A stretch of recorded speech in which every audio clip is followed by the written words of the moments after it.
ئەم پیاوە یەکێک لە کەسایەتیە دیارەکانی ناوچەکەیە. پێشمەرگەی دێرینە و لە ڕووە کۆمەڵایەتێکەشەوە خەڵکی ناوچەکە زۆربیان دەیناسن. زانیوێتی کە تۆپستۆری لێرێ و هەر بە زووی خۆی گەیاندە ماڵی سزادراوەکە و دەڵێت منیش قسەم هەیە. کوڕی دەوڵەمەندێ یان مەسوولێک یان خەڵکێک ناتوان بگرن. وەڵا برا لە هەموو جارێ ناتوان کوڕ من بگرن. کوڕی تۆ؟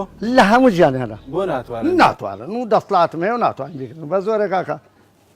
ئەی باشە تۆ دەسەڵاتت هەیە چۆنە باسی یاساکە یانی؟ ئەی من باسی یاساکەم بەڵام غیر قانونیش حەز ناکەم غیر قانونی بکەم. من هەموو جیانم بە پێشمەرگایەتیەوە. کوڕێک تۆ چەند کوڕەیە؟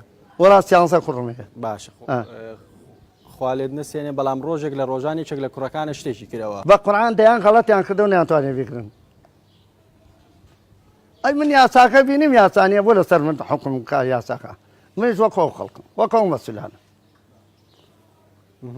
شتێکی سەیرە هاوڵاتیەک لە کفری هاتووە ئەڵێ من داکۆچی لەو ماڵە و لەو خاوەن ماڵاکەم کە لەسەر قوتووی شیر و دایبی دەزگی کرا و حکم درا بە 11 ساڵ حکم دراوە دەڵێ کوڕەکانی خۆم و خۆشم لێرە بێ یاسایی یەکەین و یاساش پێتان ناوێت وەنی حاکم و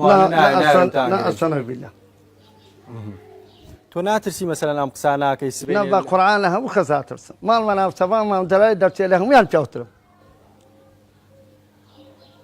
مەسەلەن ئەو شتانی کە کوڕەکانی کردویانە چی بۆ کە یاسا چیان نەکردێ نەمێلا غەڵەتێ بکەن جارە تۆیە کێشەیەکان تووشەوێ ناتان تووشەوێ یەکسەرێک تەلەفۆنەکەم بۆ حاکم خۆیان بەرێدەن. حاکمەکانی ئێرە این ئێرە ئارەوەڵا لە کەلاش گیر خوا دەرێکم ئەو نەدەستە ڕوە ئارەوەڵا باشە ئەی چۆنە تەلەفۆنێکە نەکرد بۆ ئەم وەڵا تەلەفۆنم بۆ نەکرد ناوەڕا هیچ تەلەفۆنێکم بۆ نەکرد دارێکیان ڕۆیشتم چمەلا حاکمێ برادەرێ وتم وەڵا ئەمە گوناحە و یەوتی ماڵن دەڕێ ئەم پیاوە یەک قسە بکە ئەو بە خۆی حکومەکەی زیاد دەکا حاکمەکان لە جنایەت لێ ترسن. لەکوێ ترسن؟ لەو حاکم ئەوەی ڕئیس محکەمەکە هەموویان لێ ترسن ئۆڵایەژێ ئەوە نەترسی ناوێری دەمکەین. ئەی تۆ محاولت نەکرد یانی شتێکی نە بەخوارم تۆرە ستەم کردی سەم حاکماتە خواوە کرد برا سەدام حوسێن زۆر لەم حاکمە بوو ئای سەدام حوسێن کاک هەنفالمانی کرد و خۆتای ئەمە وەیگان خەڵکی فەقیر وەیگان خەڵکێ کوڕ مەسوول بێ پێشمەرگە وەڵڵا دەسڵاتی نییە قانون لەسەر خەڵکی فەقیرە بە تۆ ناوێرن؟